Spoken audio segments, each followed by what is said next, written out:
We start our new season in September, and we're going to kick off our season with Rebellion, LatinX, and Alicia Diaz is going to curate that show, and she's going to tell you a little bit about that show. All right, thank you so much, Satori. I'm Alicia Diaz, and I have the privilege of being the curator of our September show, which is entitled Rebellion, LatinX Detroit, which is giving you a viewpoint of Detroit from a Latinx perspective. Just a little background. Latinx folks have been here in Detroit for a century. For a century. The roots are deep, the stories are complex, and we are looking at rebellion. We are going to look at it, whether it was in the streets, whether it's in the bedrooms, or whether it's in quiet places, that you are going to see a side of Detroit that you haven't thought about, and it's not just in Spanish, it's in a whole nother number of languages.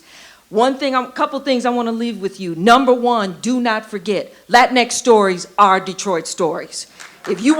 Latinx stories are Detroit stories. We've always been in every zip code. We come in every shade, every color, every political persuasion. We just don't speak English and Spanish. We speak indigenous languages. We speak Portuguese. We speak so many languages. I couldn't talk about them right now. We are going to challenge your notions of what our city is about from that perspective.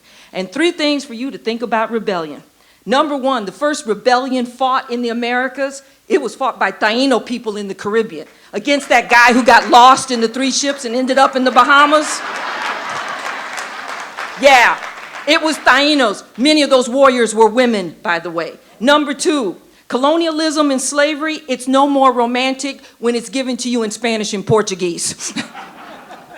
It's just as brutal, it's just as deep. It is the shared legacy of the Americas. Not just conquest, but resistance, rebellion, and then going beyond what that was. And number 3, you want to talk about the border? Folks aren't crossing the border crossed them.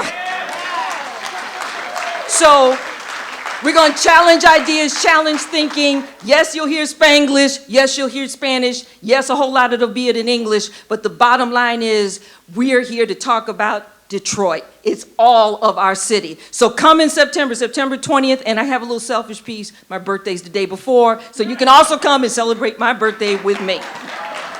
With that, thank you so much, Satori. It's an amazing privilege and honor to be a part of this. All right, you got to come on back in September.